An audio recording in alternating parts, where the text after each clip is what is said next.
Hi everyone and welcome back.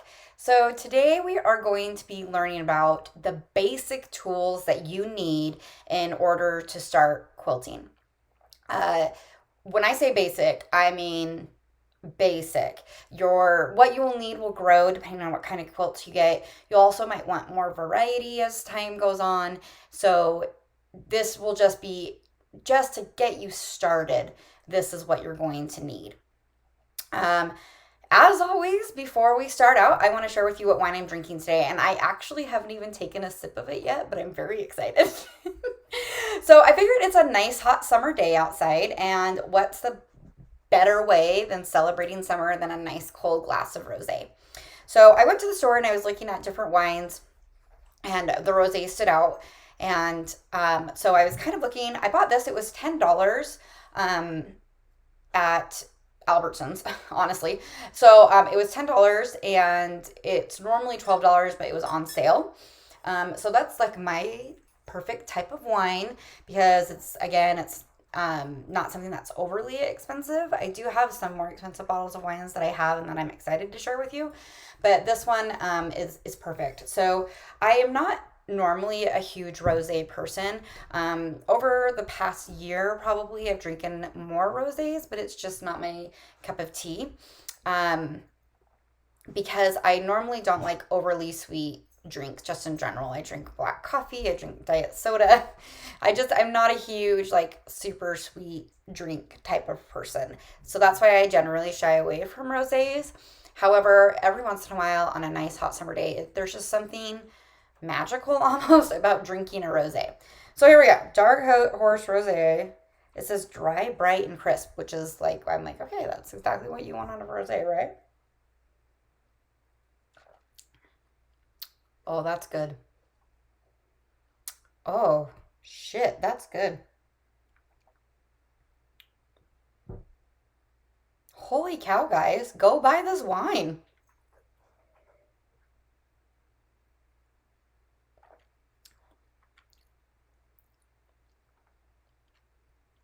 It is. Oh, okay.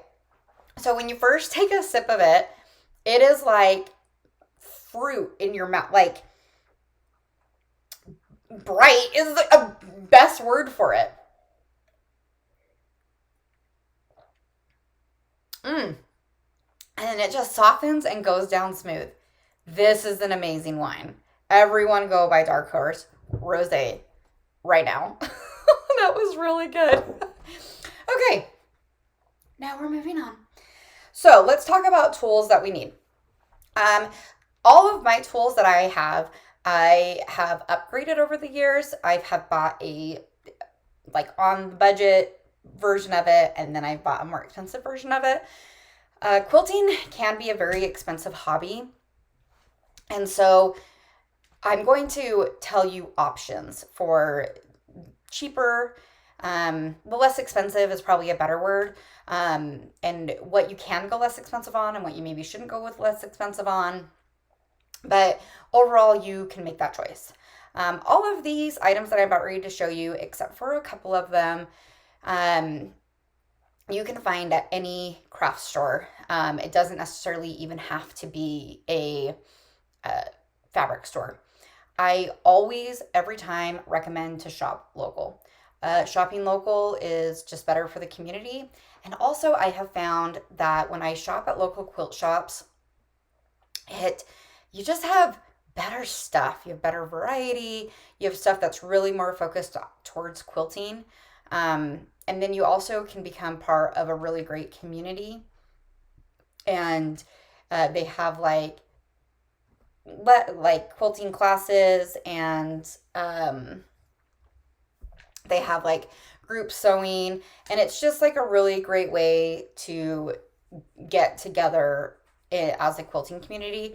So I highly recommend it. But if you're like me and you don't really have a quilt shop close by, there are some, but they're not really close by.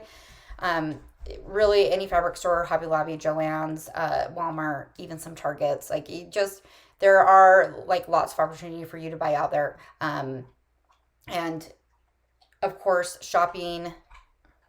I'm sorry, my dog is. And of course, shopping local is going to be a little bit more expensive always, but it's always worth it. 100% of the time, it's better quality, and it's better overall. So I recommend it, but can be found anywhere. Okay, so the first things that I'm about ready to show you, the first three things, can all be found in a kit. If it's your first time sewing, you might go a little bit less expensive with these items. And like I said, you can find these in kits, and I find them in kits all the time everywhere, and that's how I first bought it. So the first thing is a quilt board. I will show it. So the quilt mat, you're going to use pretty much every time you quilt. This is what we cut all of our fabric on. They have different types. They have it's different types of plastic that they have available for the quilt boards. This one is the first one that I bought, so I've had it for 11 or 12 years, which is way too long. That's way too long. If you like run your fingers along it, you're gonna feel like where I've cut all these years.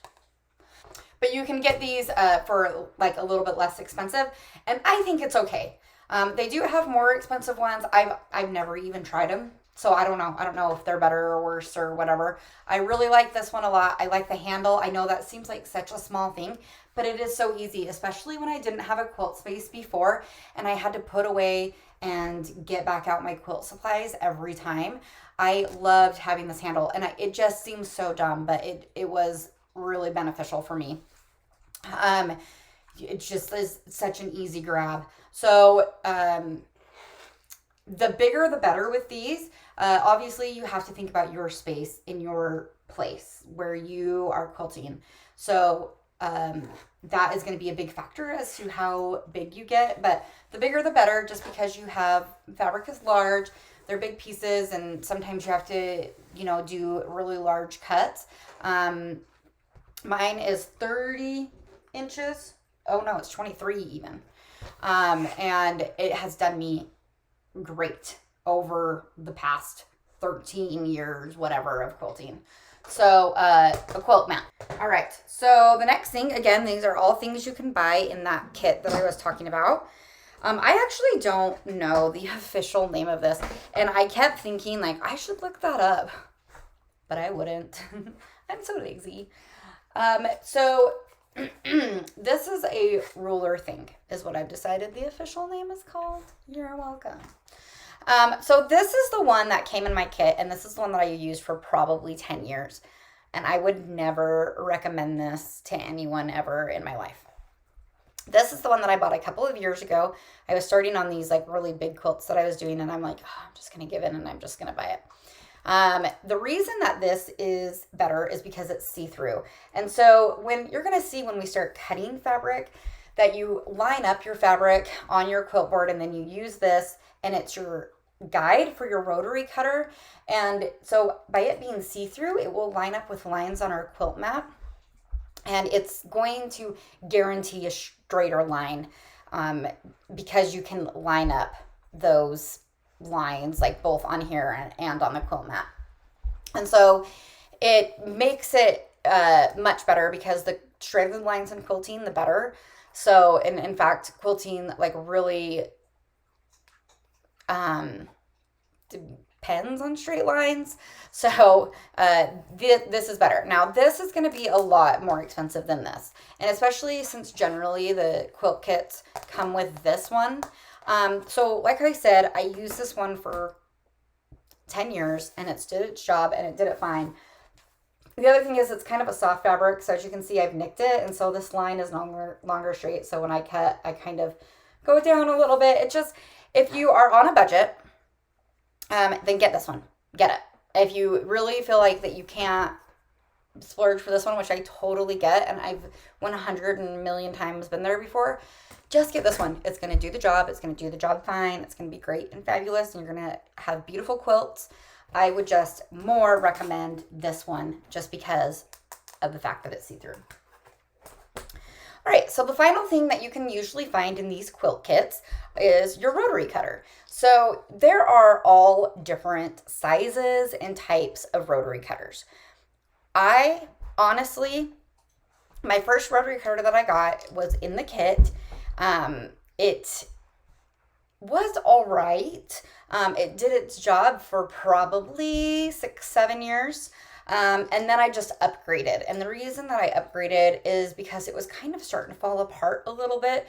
And when you take out the rotary blades, you unscrew this and and this part comes out and the rotary blade comes out so you can change it. And it just like wasn't staying in. I would cut and then have to tighten and cut and have to tighten. And so it became annoying. So I don't know what makes a great brand. This particular brand is called Fiskars, and I don't know if that's really good or if it's really bad. What I noticed, I've had this one for probably about 4 years, and I've really have loved it. I personally always get the medium size rotary cutter because I don't feel like I need a super big one, and I don't feel like I need a super small one. And that might change maybe as my quilting advances or as I make different quilts, but I have always used just the medium size cutter. Make sure when you're at the store to get a couple of replacement rotary blades because nothing sucks more than when you're in the middle of sewing and you're cutting this ginormous quilt out and you realize that your rotary blade is kind of dull. And so they have the blades separate. So that's everything that comes in the kit that you can find. So beyond that, we do have more stuff that we need in order to really get started with quilting. The next thing is your standard size of fabric shears. Make sure you get fabric ones. You don't want to use kitchen shears. You don't want to use hair. You don't want to use paper. You want to get fabric. It's made specifically to cut fabric. These I would always recommend to go a little bit more expensive on. There's all different sizes and types and pricing for fabric shears. I just have learned that it's better to get the more expensive kind. Okay, next let's talk needles. So there's a few different type of needles that I have and I've used them in different capacities while I've been quilting. So we have 2 sizes of needles. These are like your general standard needles that you can get, and these are quilting needles, and as you can see they're a little bit shorter. I have used honestly both for various different reasons, and so if you're only wanting to buy one set, buy the shorter set because as you're basting and as you're finishing your quilt, it's easier to have a shorter needle than a longer needle. But if you are able to just like, since you're right there and you are able to afford it, go ahead and buy both sets. But these can also wait until you need them. The next thing is, or the next type of needle are your yarn needles. So the first few quilts that I'm going to be demonstrating for you guys are going to be, we're going to tie them with yarn, just because it's way easier to do. It's how I do a lot of my quilts because I'm so lazy. So, and I say that like it's easy. It's not easy, but it's fine. You're definitely going to want yarn needles. And these can wait until you are ready to start tying off your quilt. These can definitely wait for that, but you will need them. It's almost impossible to get yarn through one of these needles. So these have like way bigger holes. Let's see. Nope. They just have way bigger holes. Just trust me. No, they don't want to participate. So, so yarn needles are what you're going to want to do. Another type of needle that you're going to get is your pins. I don't use a lot of pins when I quilt, but they are needed and they can be good, like just in case. So I've had the same set of pins for as long as I've been sewing. I have lost a lot over the years, but yeah, they're come in all sorts of colors, and there's some that have like really cute ends on them, and I long for those. But I just go to the store and I see them and I'm like, but why would I spend my money on that? Because they're so cute. Maybe I should get them. And then I don't. And then you also want some type of pin holder. I use the tomato because it's sentimental for me. This is like what my mom used when I was a kid and my grandma had. And so for me, like when I was going to pick one out, a tomato made the most sense. But they have like a bunch of different cute ones. And they have ones that are like little pans that are magnetics that your pins go in. So it's really up to you. They send that on your wrist and they can go around your neck. It's whatever you want. I like the tomato myself. And then the final type of pin that you're going to want to get are your safety pins. I use these quite a bit when I'm finishing a quilt. And so we're going to make the top layer of the quilt and then, or the face of the quilt. And then you have to do the actual quilting. So the actual act of quilting is putting the back fabric with the batting with the face like all together. And so when I do that, I use safety pins to help with the stress that can come with that, especially if you don't have quilting frames, which you're going to notice in this video. I am not going to once mention quilt frames, and I'm going to tell you right now, I've never made a quilt on quilt frames. They are very helpful and very useful, but if you're like me and you don't have them and you don't really, at the time, I do now, but before I haven't had a place to store them even. And so safety pins and masking tape have been my friend. If you are not going to be using quilt frames, I highly, highly recommend masking tape. It is going to help you tremendously, and I will show you why when we get there, but masking tape. So now we have all these like fun things. We have all these quilt needles and all this stuff, and we're going to be getting thread and some other stuff. You need something to put it in to organize your life. This is a box that a friend made for me a long time ago. I was like moving away and she like made me this box that I could put like sentimental stuff in, and it instantly became my sewing box without even question. And it's well used, let's say that, but it totally works. So at the fabric store or craft store, you can find, they have a bunch of different types of boxes that you can put all of your sewing shit in. Some are really cute, some are like more standard, some are a little grandma looking. Whatever your style is, you can get one, you can make one, you can like use a lunchbox from the dollar store, all of that. By the way, if you're wondering what the weird grunts are in the background, I have a puppy and the boyfriend's not here. So the puppy, I don't know what he's doing. I mean, he's having a good time, so you can't really go wrong. He did just pee in my basement, but he's having a good time. Puppies are work, man. Puppies are work. Okay, let's talk about what's next. All right, next you're going to need an ironing board and an iron. So let's talk about the ironing board for a minute. This is obviously a full-size ironing board. You don't necessarily need a full-size ironing board. We're going to be ironing out fabric as we get it to make sure to get rid of a lot of the seams, to make sure it's straight, and then we're also going to be pressing seams. So I have a full-size ironing board because I don't use it just for quilting, even though it stays with my quilting supplies. I use it for lots of different things. But even at one point in time when I was first quilting and like couldn't even afford an ironing board, I would just put like a really thin towel on the countertop and iron on that. Now, I'm not saying that's good for countertops. I'm not saying you should do that. I'm just saying there are ways to get around an ironing board if you don't feel like this is the time you can get it. An iron, though, you absolutely need. You cannot go without this in any way, shape, or form. So you don't have to get a full-size iron like this one. You can get a small one, and they actually work pretty well, especially since, again, we're just pressing seams. And so this iron I bought for like $12 at Target.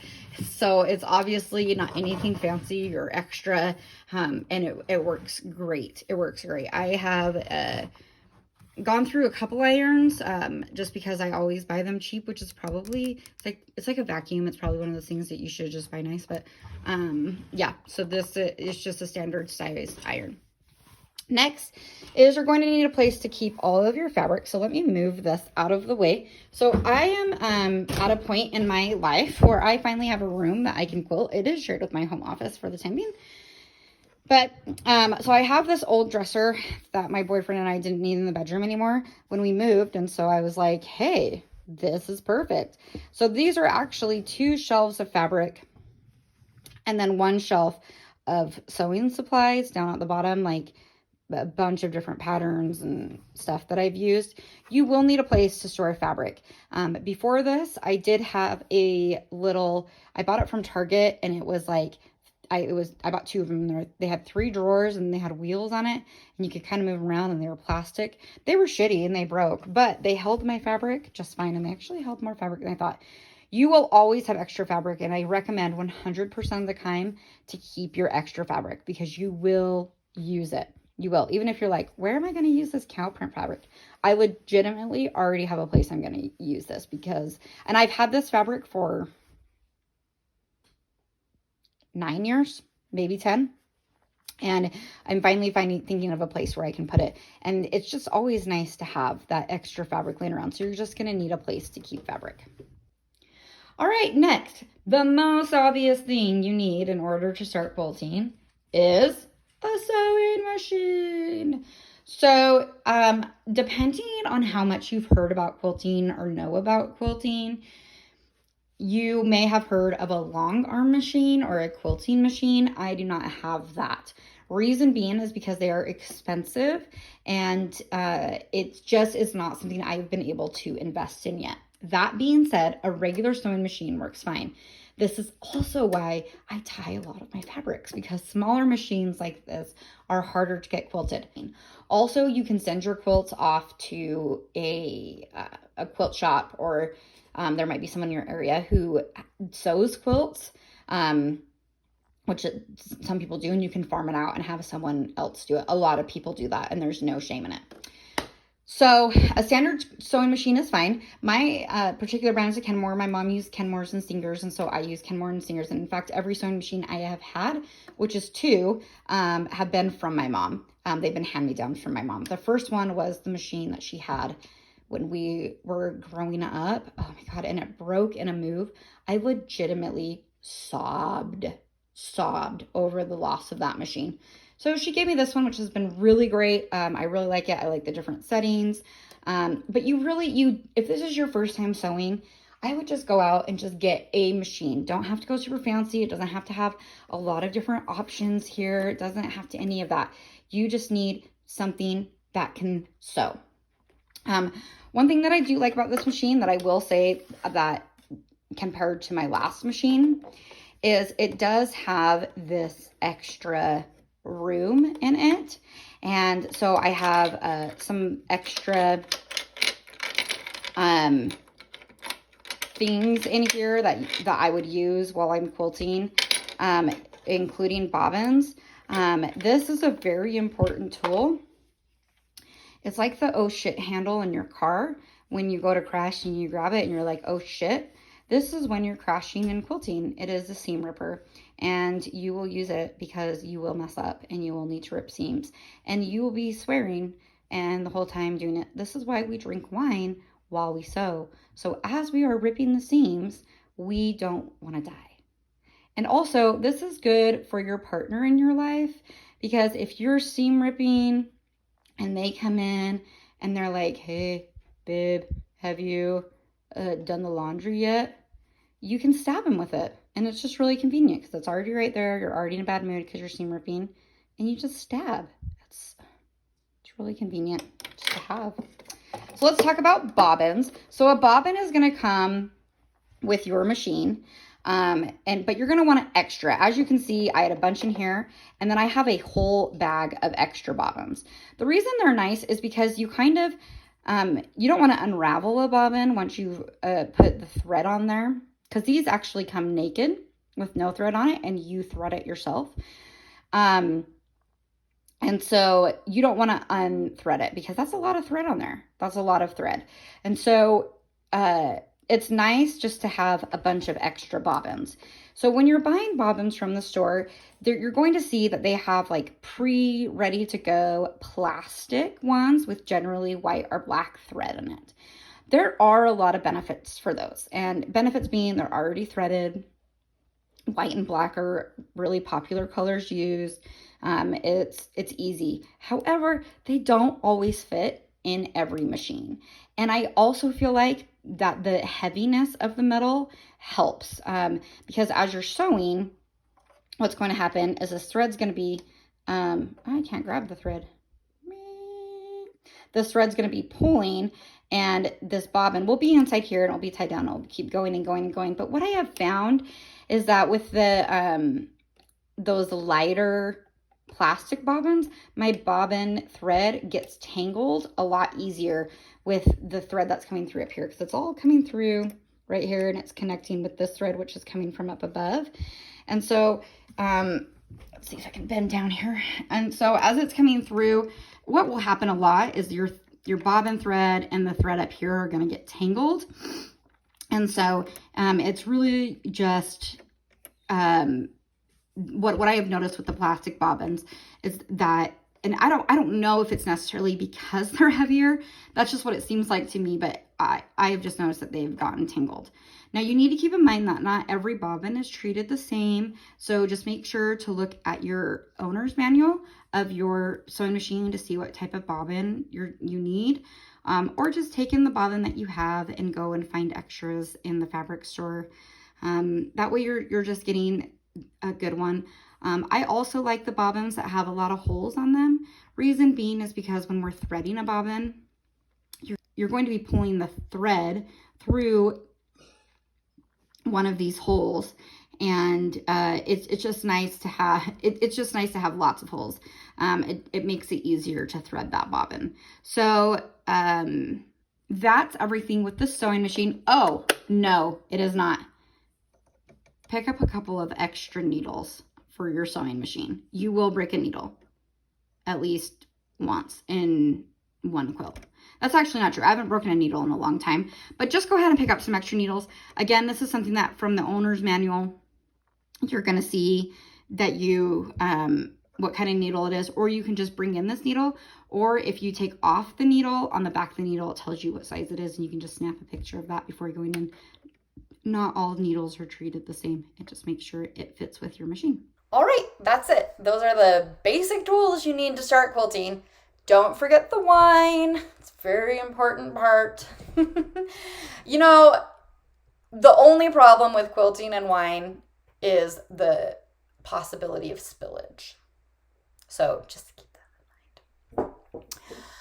But if you have any questions about any materials, feel free to drop a comment down below. Don't forget to like and subscribe, and so that you can get started on quilting and see what amazing quilts are coming our way and not miss any content.